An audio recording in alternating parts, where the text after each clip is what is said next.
तर नमस्कार, आज आपण पुन्हा आझाद मैदान येथे आलो आहोत आणि आज आपल्यासोबत एक आजी आहेत, त्यांच्या काही मागण्या घेऊन आल्या आहेत. तर जाणून घेऊया की त्यांच्या काय समस्या आहेत. तर तुम्ही आज आझाद मैदानमध्ये कशासाठी आलात, म्हणजे काय आहे? प्रथम मी माझं नाव सांगते. माझं नाव साधना नागाजी विरकर. मी कुर्ला ईस्टला स्वदेशी मिलच्या नजीक नागोबा चौक म्हणून आहे, तिथं राहते.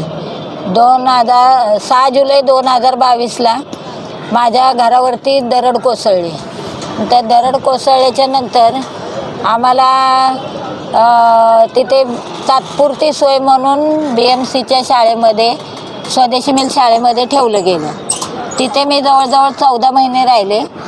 तिथून त्याच्यानंतर ती शाळा डेमोलेशनला काढली, त्यामुळे तिथून आम्हाला काढून शिफ्ट शिवसृष्टी शाळेमध्ये केले.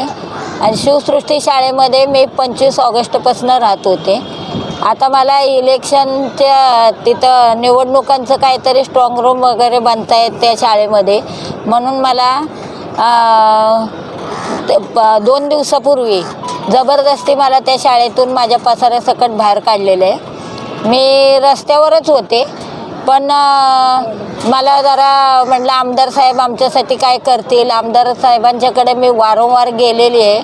त्यांनी तात्पुरती सोय म्हणून शाळेमध्ये सोय केली होती. तात्पुरती सोय म्हणजे तुम्हाला काय पत्रक दिलं होतं का सरकारतर्फे? काही दिलं नाही, नुसतं असंच ठेवलं गेलं. तात्पुरत्या स्वरूपात देतोय असं कोण ठरवतं? तात्पुरत्या स्वरूपात ते नंतर सांगतात.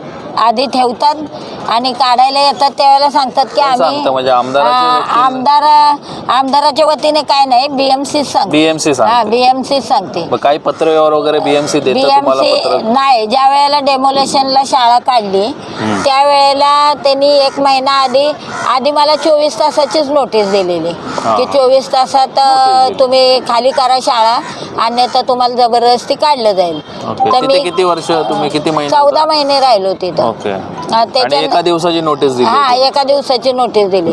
त्या नोटीसने मी काय बाहेर निघाले नाही. नंतर त्यांनी डायरेक्ट शाळेमध्ये कामच चालू केलं. ऐन पावसाळ्यामध्ये पत्रे काढले, परत लाईट कनेक्शन कापलं, पाणी कनेक्शन कापलं. आणि मेन म्हणजे ती शाळा बंद होती आणि त्याच्यामध्ये आमची 2च बिराडं राहायला होती. जे खोले पडलेल्यांपैकी 2. तुमच्यासारखे आणखीन किती दरडग्रस्त? 3 जण आहे आम्ही. 3 जण? हा, 3 जण. ओके. तर हे सध्या तुमच्या सोबत हा प्रकार झालेला आहे तसा? आणि ते त्यांच्या मार्गाने राहतात? त्यांच्या मार्गाने ते राहतात. ओके. तर मला जिथं जाईल तिथं ते विचारतात की बाबा तुमच्या इथं 3 रूम पडल्या, मग तुम्हालाच का प्रॉब्लेम आहे, बाकीच्यांना का नाही? बाकीच्यांचा प्रॉब्लेम मी सांगू शकत नाही, पण माझी परिस्थितीच नाही खोली भाड्याने घेऊन राहायची, कारण माझे 2 लहान नातू आहेत, जानजवान सून आहेत. माझं जर सगळं तिथं त्या BMCनं काय पडल्यानंतर काय तिथला मलमा बी हटवलेला नाही आणि कुठली प्रतिक्रिया बी केलेली नाही. आमदार जसे बोलले की मी तुमचा तिथला मलबा हटवून तुम्हाला रूम बांधून देईन किंवा तुमचं पुनर्वसन करेन, तर आमदारांच्या ऑफिसला गेलं तर आमदार कधी आम्हाला भेटत पण नाही. आणि जरी भेटले तर होते 15 दिवसात होते, 8 दिवसात होते, असंच बोलतात. आणि आता त्या दिवशी रस्त्यावर आल्याच्या नंतर आमदार साहेबांच्याच तिथं आम्ही बसलो. 5 वाजल्यापासून आम्ही आमदारांच्या ऑफिसच्या बाहेर बसलो होतो, पण आम्हाला कुणी काही विचारलं नाही. किती वर्ष झाले तुम्ही? आम्ही बेघर होऊन आता या 6 जुलैला 2 वर्ष होतील आम्हाला. ओके. तर मग सध्या आज तुम्ही आझाद मैदानमध्ये आला आहात, तर काय तुमची भूमिका काय असणार आहेत? मला घर भेटावं. माझं घर गेलं, याच्या बदली मला सगळ्यांनी मिळून घर द्यावं. आम्ही आतापर्यंत आमदार साहेबांना निवडून दिले, पूनम महाजन खासदार आहेत त्यांना निवडून दिले, तर आताचे मुख्यमंत्री पण चांगले आहेत असं म्हणतायत. मोदी सरकार घरं वाटतायत म्हणतायत.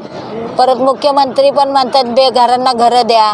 मग जे आम्हाला या 2 वर्षामध्ये का घर भेटलं नाही? बरोबर. ठीक आहे. तर आज आपल्यासोबत राईट टू शेल्टरची टीमसुद्धा आहे आणि राईट टू शेल्टरचे संस्थापक अध्यक्षसुद्धा आहेत. त्यांनी वारंवार झोपडीधारकांचे बेघर परिवारांसाठी काम केलेलं आहे, त्यांना न्याय मिळवून देण्याचं काम केलेलं आहे. तर त्यांची आपण प्रतिक्रिया जाणून घेऊ की त्यांचं काय मत आहे याच्याबाबत, आणि ते सुद्धा सांगतील की ह्या विषय काय आहे आणि कशाप्रकारे ते या जे आजी आहेत त्यांना न्याय मिळवून देणार आहेत. तर सर कशा प्रकारे ह्या समस्यांना आपण वाचा फोडणार आहोत आणि कशा प्रकारे या समस्या सॉल्व्ह होतील, तुम्हाला काय वाटतं? अक्षरशः खूप मोठा या ठिकाणी यांच्यावरती अक्षरशः डोंगर कोसळण्यासारखी परिस्थिती आहे. आपण बघाल तर डोंगराच्या बाजूला त्यांचं जे घर होतं, झोपडं होतं, त्या झोपड्यावरती दरड कोसळली. दरड कोसळली म्हणजे हे एक आपत्ती, एक नैसर्गिक आपत्ती आहे. आणि नैसर्गिक आपत्तीने दरड कोसळून त्यांचं घर अक्षरशः एकदम बेचिराग झालंय. म्हणजे त्या ठिकाणी ते घर बनवू शकत नाही अशी परिस्थिती आहे. त्यांना मागच्या 2 वर्षापासून फक्त स्थलांतरित केलं जात आहे. म्हणजे महानगरपालिकेच्या ह्या शाळेमध्ये, मग ती शाळा तोडायची, आता दुसऱ्या शाळेमध्ये जा, मग त्या शाळेमध्ये आता इलेक्शन चालू होणार आहे, दुसरं आता बाहेरच काढा. म्हणजे मांजरीच्या पिल्लांसारखं अक्षरशः यांना ह्या शाळेतून त्या शाळेत, या शाळेतून त्या शाळेत, आणि सध्या आता त्यांना डायरेक्ट रस्त्यावरच आणलेलं आहे. शासनाची योजना काय आहे, शासनाचं धोरण काय आहे की जी झोपडी 2000च्या अगोदरची आहे ती संरक्षित आहे, ती प्रोटेक्टेड आहे. ह्यांच्याकडं झोपडीचे सगळे कागदपत्र आहेत. आम्ही ते कागदपत्र पाहिले, त्यांच्याकडे फोटो पास आहे 2000च्या अगोदरचा, सर्वे पावती आहे, लाईट बिल आहे, सगळी कागदपत्र असतानाही यांचं घर आज जर आपत्तीने म्हणजे नैसर्गिक आपत्तीने तुटलं आहे तर त्यांचं पुनर्वसन करणं गरजेचं आहे. बरोबर. आपण बघाल तर इर्शाळवाडी रायगडमध्ये जी 7 महिन्यापूर्वीची गोष्ट आहे, बरोबर, त्या ठिकाणी इर्शाळवाडीमध्ये अशीच दरड कोसळली आणि भरपूर लोकांचं त्या ठिकाणी नुकसान झालं, घरं तुटली.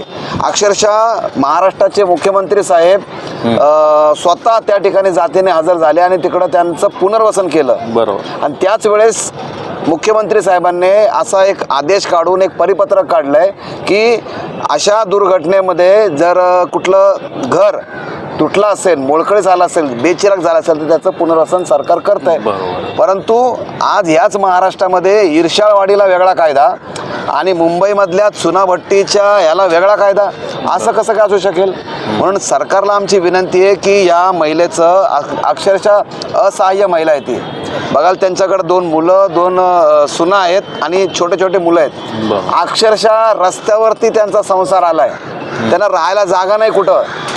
त्यांनी डायरेक्ट सगळं पोरं बिरं बाळं घेतली, छोटी मुलं घेतली, डायरेक्ट त्या आमदाराच्या ऑफिसच्या समोर त्यांनी त्या ठिकाणी ठाण मांडलेलं आहे. त्यांचे आमदार कुर्ल्याचे जे विद्यमान आमदार आहेत मंगेश कुडाळकर आहेत, मंगेश कुडाळकर, त्यांच्या ऑफिसच्या बाहेर त्यांनी ठाण मांडलंय की आमचं पुनर्वसन करणं गरजेचं आहे, तुमची जबाबदारी आहे आणि आमचं पुनर्वसन केल्याशिवाय आम्ही इथून हटणार नाही आहे.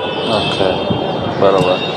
तर आता सध्या आझाद मैदानमध्ये आपण आजपासून आंदोलन करताय की आणि कोणाकोणाला आपण पत्रव्यवहार किंवा पत्रक दिलेलं आहे, कशाबाबत मागण्या आहेत? जसं ह्यांचं प्रकरण माझ्याकडं मला वाटतं वर्षभरापूर्वी असेल, वर्षभरापूर्वी ह्या माझ्याकडे आल्या, त्यावेळेस आपण प्रत्येक संबंधित मंत्रालयाला निवेदनं लिहिलीत. मग ते मुख्यमंत्री असेल, गृहनिर्माण मंत्री असेल, सहाय्यक आयुक्त यल विभागचे असतील, आमदार असतील, सगळे या सगळ्यांना आम्ही त्या ठिकाणी निवेदन दिलं आहे का असा असा यांचा हा प्रकार झाला, तुम्ही यांना न्याय द्या. परंतु यांची दाद त्या ठिकाणी कोणी घेतली नसल्यामुळे आज यांना आझाद मैदानमध्ये आमरण उपोषण करावं लागतंय. म्हणजे आज जरी यांना उशीर झाला आहे तर उद्या सकाळपासून यांचं आमरण उपोषण यांच्या हक्काच्या घरासाठी, म्हणजे उद्या 14 मार्चपासून 14 मार्चपासून साधनाताई विरकर यांचं आपल्या हक्काच्या घरासाठी आमरण उपोषण आझाद मैदानमधून सुरू होईल. जोपर्यंत त्यांना त्यांच्या हक्काचं घर मिळणार नाही, जोपर्यंत त्यांना त्यांचा अधिकार मिळणार नाही, तोपर्यंत हे आमरण उपोषण सुटणार नाही, असा त्यांनी त्या ठिकाणी पणच केलेला आहे. आणि राईट टू शेल्टर ही संघटना त्यांच्यासोबत सदैव आहे. म्हणजे त्यांच्या उपोषणामध्ये आहे, त्यांच्या आंदोलनामध्ये आहे आणि त्यांच्या संघर्षामध्ये आहे. आम्ही जोपर्यंत या विरकर फॅमिलीला जोपर्यंत घर मिळून देत नाही तोपर्यंत आम्ही अजिबात हा संघर्ष मागे सोडणार नाही. ही आमची त्या ठिकाणी त्यांना आम्ही तसं एक आश्वासनसुद्धा दिलं आहे आणि ते आश्वासन पूर्ण करू एवढी आमची शक्यता आहे. तर आज साधना आजी इथे आहेत, आंदोलनासाठी आल्या आहेत. तर एक महिला म्हणून तुमचं काय मत आहे की काय त्यांना इतक्या वर्ष ते बेघर आहेत, तर तुमचं काय मत आहे या आंदोलनाबाबत? ते ज्या करतायत त्याला तुमचं काय, म्हणजे तुम्ही कसा प्रतिसाद देणार आहात? आमचं मत असं आहे की त्यांना म्हणजे ते आज 2 वर्ष झाले त्यांना ते बेघर आहेत, रस्त्यावर राहतात. रस्त्यावर राहिलेल्या माणसाला आम्ही परवा दिवशी गेलो मंगेश कुडाळकरांच्या साहेबांच्या त्या ऑफिसवरती, तर ते ती मुलं बघून अक्षरशः खरं डोळ्याला पाणी आलं. लहान लहान मुलं बघून डोळ्याला पाणी आलं. मग अशी बिकट परिस्थिती जर अशा सामान्य माणसांची जर होत असेल तर मग सरकार काय करतो? झोपा काढतो का?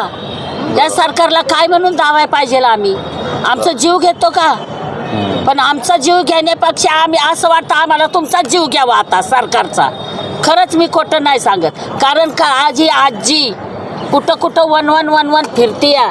तिच्या 2 जवान सुना येतं, 2 नातुंड आहेत, 2 मुलं येतं. आज अशा आजीला घर जर नसेल तर ती कुठं राहील सांगा तुम्ही? मग ह्या सरकारला एवढं पण कळत नाही का? जी माणूस बेघर असेल त्या बेघर माणसाला कुठंतरी सहारा करून द्यावा ना. तुमच्याकडं काहीच नाही का? साठा बाकी सगळी खालास झाली का? अशी मुंबईमध्ये किती बेघर लोक येतं, भरपूर पडल्यात. पण बेघर लोक असलेले त्यांच्यात कमावणारी तरी माणसं कोण? त्या आजीचं कोण कमवायचंय? ही लहान लहान मुलं घेऊन ती पोरं काय शेर कमावतात, 4 रुपये आणतात ती खात्यात. ह्यांच्यात ताकद असते तर यांनी भाड्याने राहिली नसती का? जवान सुना घेऊन कुठली आजी राहीन का? मला सांगा. रस्त्यावर नाही राहू शकत. सरकार जे आहे त्यांचे प्रश्न सोडू शकले नाही एवढ्या वर्ष, तर त्याच्यावरती काय ह्याच्यापूर्वी कोणी काय त्यांना साथ दिली नाहीये का? हा, नाही दिली साथ. आता आम्ही राईट टू सेंटरचं पुरा परिवार आमचा राईट टू सेंटरचा त्या आजी बरोबर आहे. आणि त्या आजीला जोपर्यंत घर मिळत नाही, त्या आजीला त्याच्या डोक्यावर छत मिळत नाही, तोपर्यंत राईट टू सेंटर त्यांची साथ सोडणार नाही. बरं, आपलं नाव कळेल का? कसं आहे? माझं नाव अविनाश आनंद निकम. ओके.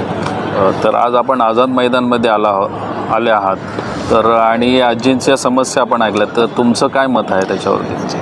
मावशी आमच्याकडे जेव्हा आल्या होत्या 1 वर्षापूर्वी आल्या होत्या, ठीक आहे. जेव्हा त्यांच्यावरती ती नैसर्गिक आपत्ती कोसळली होती, त्याच्यानंतर जेव्हा ती घटना घडली तेव्हा तर तिथले रोगप्रतिनिधी मीडिया सर्व आला. गेले वर्षभर झाले त्यांनी ज्या ज्या काही घोषणा केल्या त्यांना तसं काहीच मिळालेलं नाही. त्याच्यानंतर ते आमच्या राईट टू शेल्टर संस्थेकडे आले. सांसकर साहेबांच्या माध्यमातून मी संस्थेचा पदाधिकारी आहे, ठीक आहे. आम्ही त्यांना न्याय देण्याच्या प्रतीक्षेत होतो. आमची सरकारला यामार्फत एवढीच विनंती होती, नैसर्गिक आपत्ती ज्या ज्या ठिकाणी होते त्या ठिकाणी मुंबईभर संक्रमण शिबिरं आहेत. मुंबईभर एवढ्या संक्रमण शिबिरामध्ये काय गोंधळ चाललेला आहे हा सरकारच्या ऑथॉरिटीला माहिती आहे. असं काहीच नाही की तिथे गोंधळ नाही. मी तर म्हणेल 70-80% एफेक्टेड त्या संक्रमण शिबिरामध्ये राहणारी लोक आहेत. ती कुठल्या धर्तीवर राहतात आणि कशा प्रकारे घुसवली गेलेले हे सुद्धा सरकारला माहिती आहे. मग असं असताना या मावशींवरती खरंच दरड कोसळलेली आहे. त्या ठिकाणी आजही जर तुम्ही गेलात घरावर मोठे मोठे दगड आहेत, त्या परिस्थितीत आहेत. अशा ठिकाणी जे कुटुंब राहत होतं काढलेलं सुद्धा नाहीये. मग अशा खऱ्या कुटुंबाला मुंबईतल्या एकाच संक्रमण शिबिरामध्ये जागा मिळू नये असं का? तर सरकार जास्त संख्याही नाहीये, 2-3 जण. हा, 3 कुटुंब आहेत. समजा यांच्या कुटुंबातले लोक मेली असती, सुदैवाने ती वाचलीत, तर दरड खाली घुसले तर सरकारला जाग आली असती का? आणि आजही तेच विचारणा करा. येत्या 4-5 महिन्यानंतर पुन्हा पावसाळा आहे, पुन्हा त्या ठिकाणी जी काही घरं आहेत तुम्ही जर यांनाच न्याय देत नसाल, आज 1-1.5 वर्ष होऊन गेले, तर अजून तिथे काही दुर्घटना होण्याची वाट पाहत आहात का? हा एक मुद्दा येतो. दुसरा मुद्दा असा महत्त्वाचा आहे की आता आचारसंहिता लागेल पुढच्या 10-15 दिवसामध्ये. ही जी सरकारी मंडळी आहे, नेते मंडळी, सरकार चालवणारी मंडळी ज्यांना आपण नेते म्हणतो, ही याच मतदार राजाच्या घरी जाणार आहेत की आम्हाला मतं द्या. हो मतदार राजा आम्हाला मतं द्या. तुम्ही त्यांच्या घरी जाताय पण ते बेघर आहेत ना, यांना घर नाही. आणि वरतून मग ज्या ग्लोबल इंडियामध्ये मार्केटिंगमध्ये दाखवलं जातं की घरं मिळणार आहेत, रस्ते स्वच्छ होणार आहेत, इंडिया शायनिंग, अमुक तमुक. अरे पण त्या बेघराला घर नाही आहे. शायनिंग नंतरची गोष्ट, त्याचं काम नंतरची गोष्ट. अन्न वस्त्र निवारा ज्या बेसिक गोष्टी आहेत, आज त्या सर्व गोष्टी ज्या घटनेने दिलेल्या आहेत त्या राहिल्या सर्व पाठीमागे. आणि एफेक्टेड पीपलला घर देत नाही आहेत. तर हे मोठी मोठी शोकांतिक वाटते. आणि दुसरी गोष्ट तुमच्या माध्यमातून मला सरकारलाही सांगायचं आहे, आज पोलीस यंत्रणेखाली सगळ्या गोष्टी आहेत. म्हणजे आमचं आंदोलन सुद्धा तुम्हाला पोलीस यंत्रणेमार्फत, कारण आम्ही सुद्धा आता इथे उद्यापासून जे बसणार आहोत त्याचं तुम्हाला निवेदन दिलेलं आहे. मग ह्या गोष्टी तुमच्यापर्यंत पोहोचत नाही का? सरकारला कळत नाही का? सगळ्या गोष्टीची नोंद होते. अरे मग छोटीशी घटना आहे, जे खरंच आहे सत्याला का न्याय मागावा लागतो, सत्याला का बसावं लागतं? असत्य माणसं पडद्याआडून काय काय घेऊन चाललेत. तर मी तुम्हाला निवेदन करेल तुमच्या माध्यमातून, आणि सरकार प्लीज विनंती करेल तुम्हाला, मतं मागा, सरकार काय चालवायचं चालवा, पण सत्याला तरी न्याय द्या. बरोबर. कुठेतरी सत्याला न्याय मिळेल 50% तर तुम्ही टिकाल ना. नाहीतर असं म्हणतात ना की जो खड्डा खोदतो तो स्वतःच जातोय. जर तुम्ही यांच्या घरावर निसर्गाने आपत्ती कोसळवली, कदाचित सरकारवरती नैसर्गिक आपत्ती येऊ नये, कारण रिझल्ट 1-2 महिन्यामध्येच आहे. तर सरकारला मी हात जोडून विनंती करतो, यांना कृपया न्याय द्या येत्या 2-3 दिवसामध्ये, कारण तुमच्याही न्यायानंतर जनतेच्या निवाड्यात आहे. एवढे मी बोलतो आणि थांबतो. धन्यवाद. राईट टू शेल्टरचा, राईट टू शेल्टरचा.